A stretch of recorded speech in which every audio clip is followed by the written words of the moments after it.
Hi, Aries. This is your astrology reading for January 2020. I do apologize that I'm coming out with the astrology reading late. It's just getting through the holidays and getting caught up and so forth. With that being said, I'm going to jump right in and Spirit says, all right, first off, if you can hold on a second, Spirit. I try to make sure that I'm saying for anybody who's new who comes across the readings or any of the videos, anytime you're coming into, I'm starting to notice I really, really don't like when you come across readings and everybody says Sun, Moon, Rising, and Venus, and like you're just supposed to know what that means. Now, some people do, but some people don't. I like to put this, okay, for one, Aries, this would help. I mean, anybody could watch an Aries astrology because we're all on the same universal line, which would be the Aries. But as an Aries rising, then this would definitely be your houses as they are. And universally, everyone can connect to that on some level. But if you're an Aries sun sign, then we're really getting into the core, a much deeper, more powerful energy of what your core is. But if you're an Aries moon sign, then we're really getting into your emotional depth from that Aries aspect. And if this is a Venus sign in Aries, then we're talking about your sensitivities. And if it's positive or negative and how that serves you or doesn't. And I just really want that to be out there. So at least if you're watching the videos, you know how you should be listening to it and what it is that you should be trying to take from it. And really, that helps you on a much deeper scale understand what the videos are trying to tell you. Now,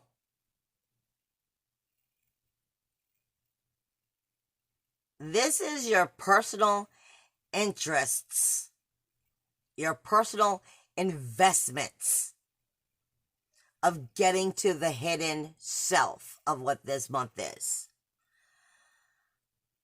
of taking responsibility for your true self-realization,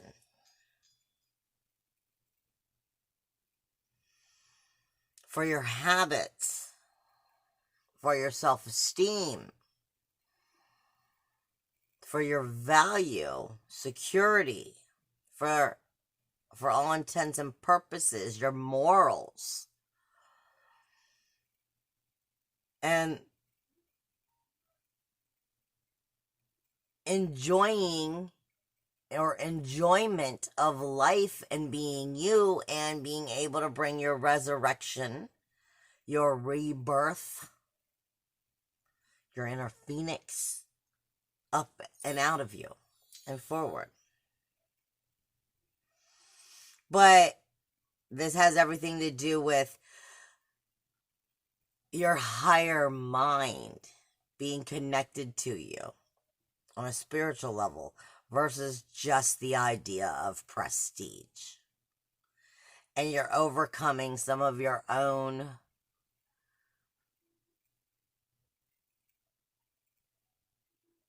ill thinking, grief, sorrow, shame, blame, guilt, and your own personal judgment with your own conversation with yourself or maybe even with others. Being stubborn and inflexible and thinking you know it all.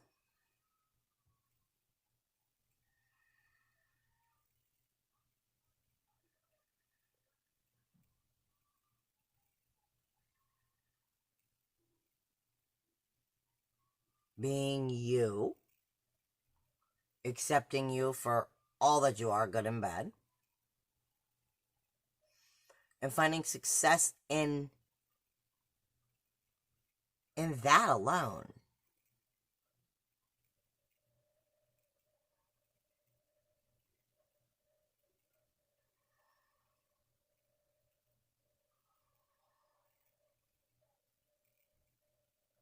there anything else now? And then from there, being able to figure out what your true ambitions and goals and desires and wishes are.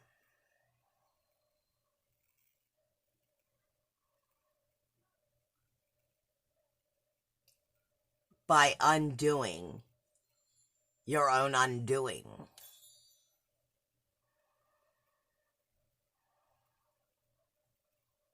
Reputation isn't everything, but it can be if you're steering it right.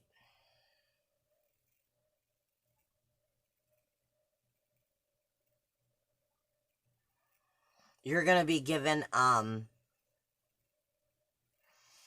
pay attention to the conversations you're having with yourself, the conversations that you're hearing from others, as well as your conversations that your body and your spiritual guides are giving you. Because the message is everything, is what I'm getting. And the communication of the true real self has the message. But you've got to get past self-judgment. But the communication, the message is everything.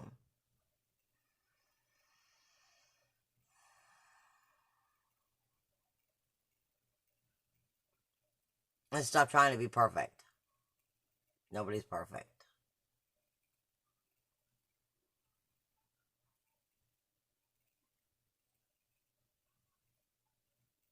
Stop trying to analyze it, fix it all, control it all. There's too much going on, and all things aren't showing themselves 100% yet.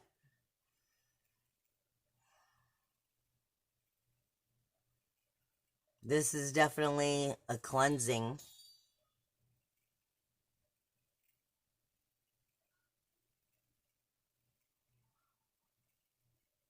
In some way, because I've been getting cleansing on a lot of the signs.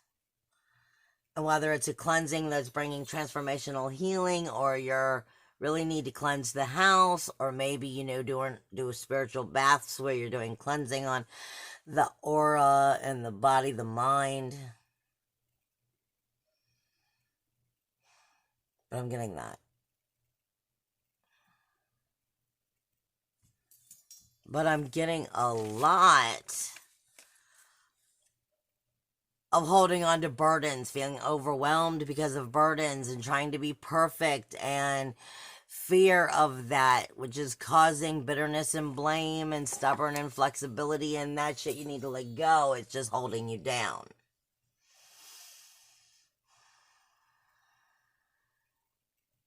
And you will get promptings from your guides, from your body, from your intuition, telling you things you actually need to do, physical actions that you need to do, and you shouldn't be pondering it, you need to do it. But there's a difference between when you're getting those signals or those promptings of take action and make these changes and actually do it, versus, over analyzing or trying to refigure it out and try to control this and do that. That's when you're in your head talking shit to yourself, and it's gone from the initial idea to spawned into a whole nother subject. And that's what causes self-judgment and causes the inner mental illness, is what I'm getting. That's where the message is everything has turned into something negative, is what I'm getting. The message is everything, but at the same time, if you try to overanalyze it, then you'll miss the point and you'll actually re-steer yourself in the wrong way. And that's when you need to go into the cleansing, is what they're saying.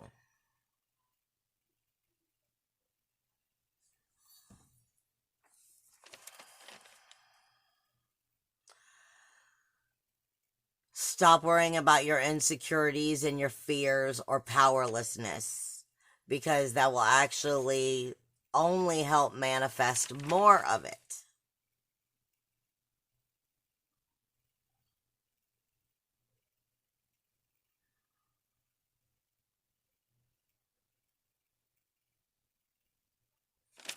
Is what I'm getting.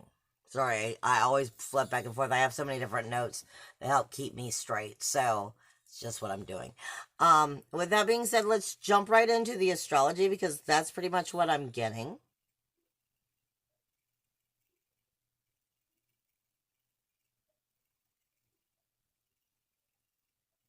Yeah, they're saying also, you are definitely getting not prompting, you are getting promptings of things and actions that you should actually do in the physical world. But then you're also getting promptings from your higher self, from your own union of, the oneness of the soulfulness, yourself coming down and speaking to you about your own enjoyment, your own truth, your own pleasure, and listen to the intuition that's trying to help you.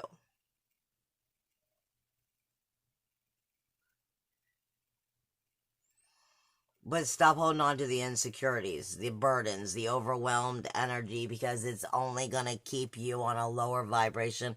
It's going to keep you pulled down. And it will keep you from rising.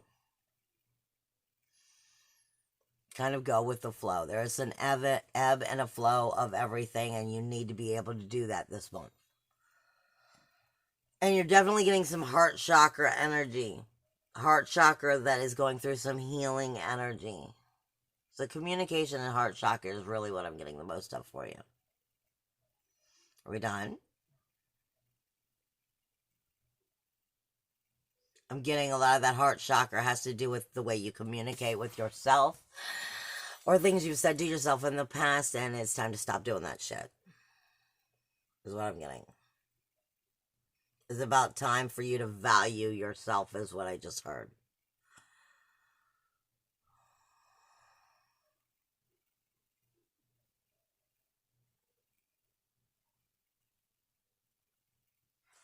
All right, with that being said, as I go into the astrology, I am going to skip any houses that are empty simply because the house, the sign that's empty, it has no planets in it, so therefore there's nothing influencing it. You're in your normal energy.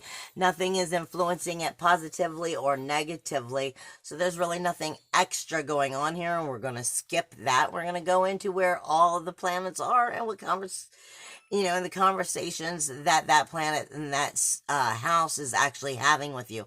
I will not have time to go over the aspects of the month necessarily, but I'm going to give you the majority of the feels for the month.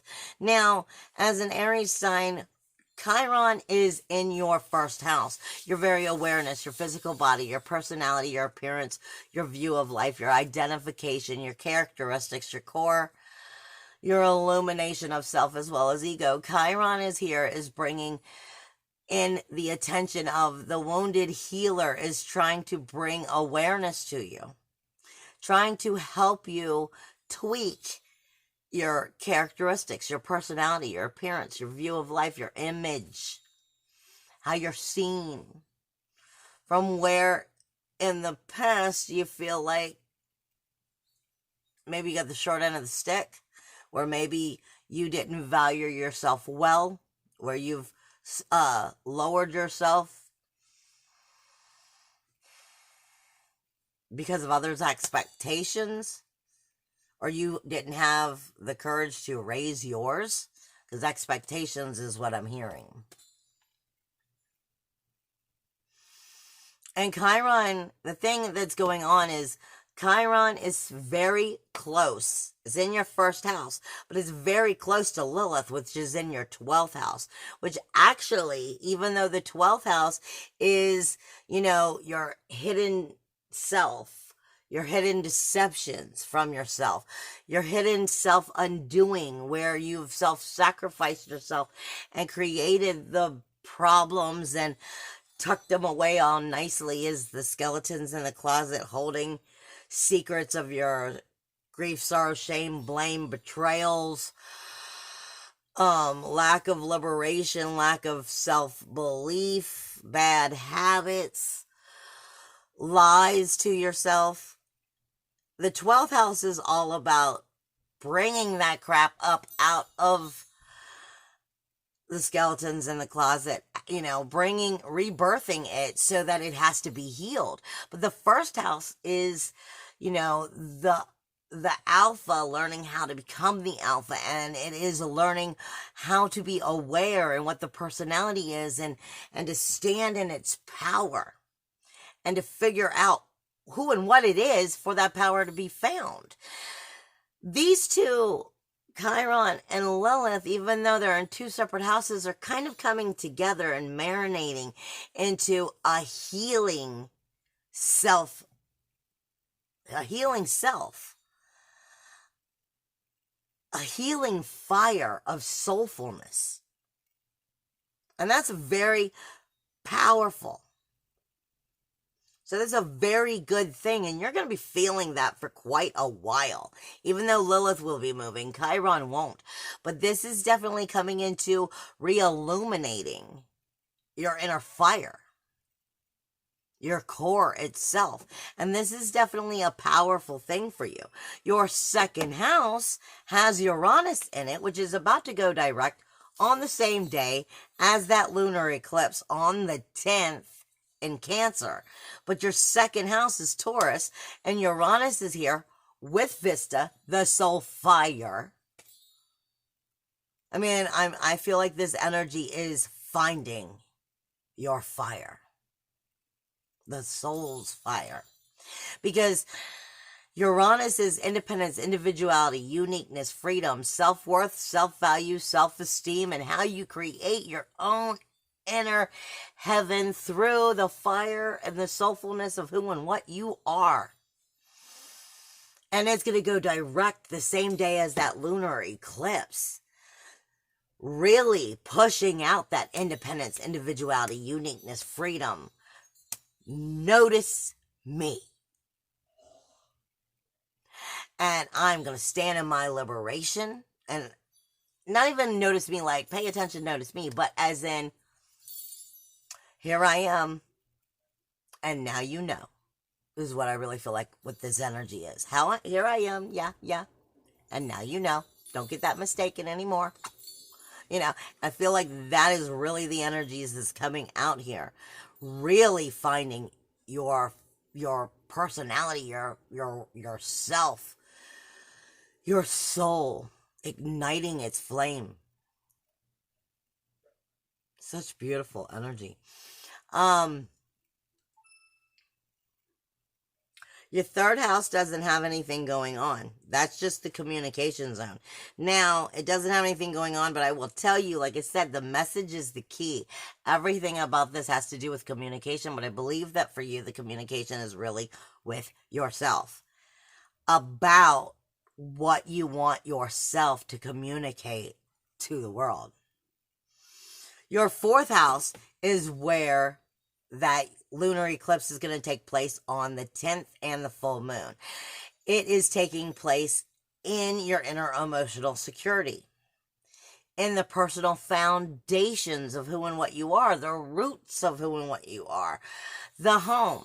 The home obviously has its issues for each and every one of us, but more importantly, the vessel is the home, and you can't lose the vessel until you die. You may misplace pieces you store in the vessel because you didn't know you had those pieces, but it's time to go back and get them and relight them into that fire. This is rekindling that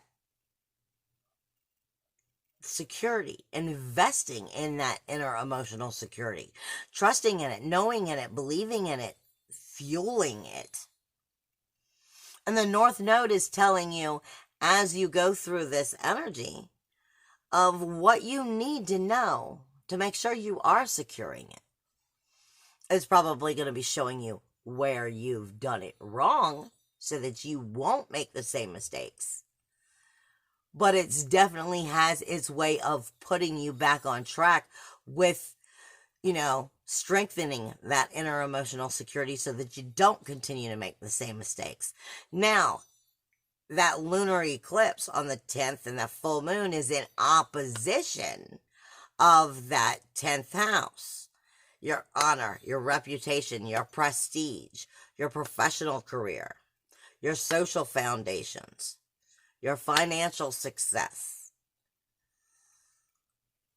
It is the outer world, the duty that we have to deal with when we're on duty in the outer world, the authority of the outer world, and the responsibilities of the outer world. And it has full-on planets in it right now, but remember, you have the South Node there, which is saying something out there is not working for you in here. Something out there you've gotten really good at for your honor, your reputation, your prestige, your financial success, your social foundations. You've gotten really good at doing it this way, but it just doesn't do shit for you anymore. That new rules, walls, and boundaries need to be set so that the spirit can come out and be part of out there. There's a part of us that is not coming out and really being truthful, really being soulful. It's a part of us that we have kept inside of us, and it's time for it to come out and make these changes. And things are being illuminated to show you where they're wrong, where those rules, walls, and boundaries have to shift, where the soul's not being accepted, where the soul's not being nurtured. In fact, where the soul in the outer community is being neglected. And that stuff is going to be illuminating itself to show you the changes that need to be made.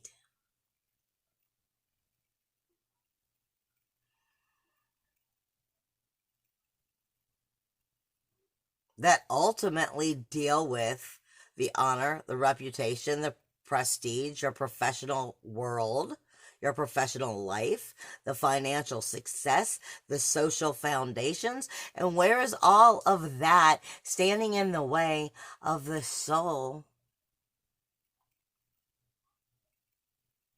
being secure everywhere it goes?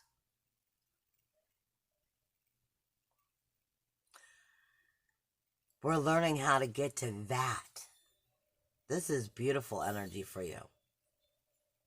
But you're definitely seeing this energy go back and forth as you did on the 26th of December, right after Christmas. Now you're having the lunar eclipse, which is taking place in that inner emotional security on the 10th, with Uranus going direct the same day. And then we have the new moon on the 24th, where it will be recapping for a brand new beginning.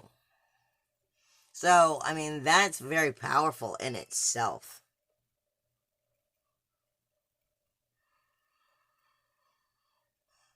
The 7th house is in Libra.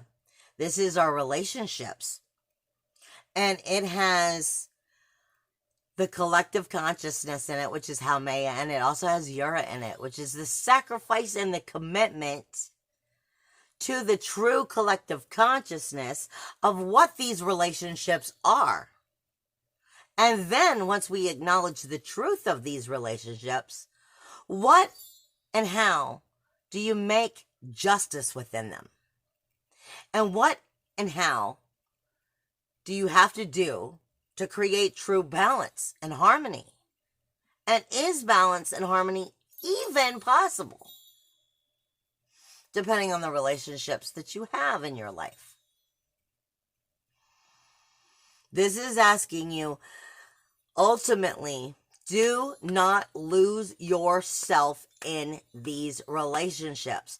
Because if you lose yourself in the relationships, you will always be lost. This is saying that you're not more important than the other people in the relationship, but you are damn sight just as important. And then we have to really set these relationships to be healthy so that they support us as well as we support them. This is asking you to have some damn commitment to yourself, possess your own right to your own healthy relationships, is what this is about right now at this time. Now, as you come into your 9th house, it's more or less the same information. The 9th house I see is Sagittarius, and I see it as the higher self.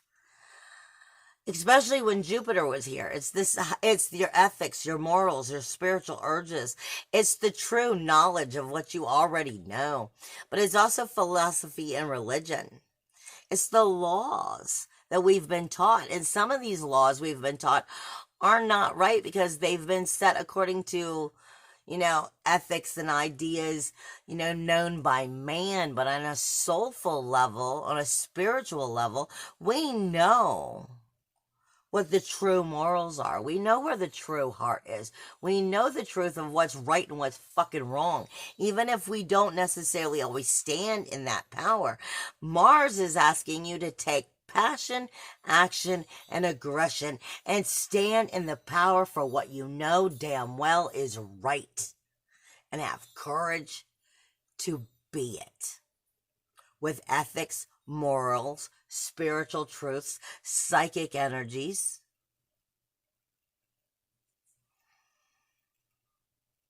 Intuition. Trust in your own inner higher self to lead you. And have the courage to listen to it. To trust in it. Your 10th house, again, we already spoke about this. That's your honor, your reputation. Your honor, your reputation, your professional career. That's where the opposition is. You're going to be feeling that come the new moon on the 24th.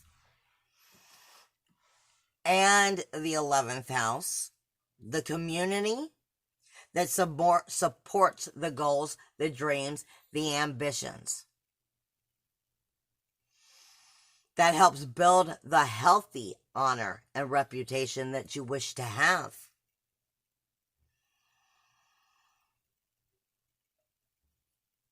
Do you have the right people here to support you in this area? To nurture you? Or are you surrounded by people that are neglecting your goals, dreams, and ambitions because they're after their own honor and their own reputation and their own careers? You're supposed to love one another. You're supposed to help and support one another. If they only care about them, then where's the love for you? There's no balance. Then they're the wrong people. That doesn't mean that they can't love themselves, but they should also be able to honor and support you. Shouldn't just be a narcissistic way of seeing things. And you're definitely acknowledging this and what changes need to happen within the self-realization of what does happen in life to make these changes come the new moon on the 24th. But if you are still holding on to self-deception, then it's going to walk you down the wrong path again. Now, the thing is, the 12th house for you is where Pisces is. And, it's Pisces. And Neptune is here. Definitely giving you magic. But I'm telling you, listen to Venus. Venus is going to tell you what she's comfortable with, what she feels good about, and makes her sensitized in comfortable, secure ways and trusting in. But she's also going to tell you what she's uncomfortable about. And what she's uncomfortable about means there's growth to be made. Because she's going to be touchy about the grief, sorrow, shame, blame, those skeletons in the closet. But this is about overcoming that. This is about finding the fire, the sparks that were missing, so they can be relit. by overcoming our grief and our shame, our hidden selves, and learning how to communicate, because Mercury will be moving into Aquarius, which is your outer community, as well as the sun, illuminating what needs to be healed, what is good and what is not. The safe zone has two things. The safe zone will tell you when you're clear to go, but it also will tell you when there is no growth. That's kind of like the gut feeling. And you got to learn to know which one is which. I love you guys. Bye.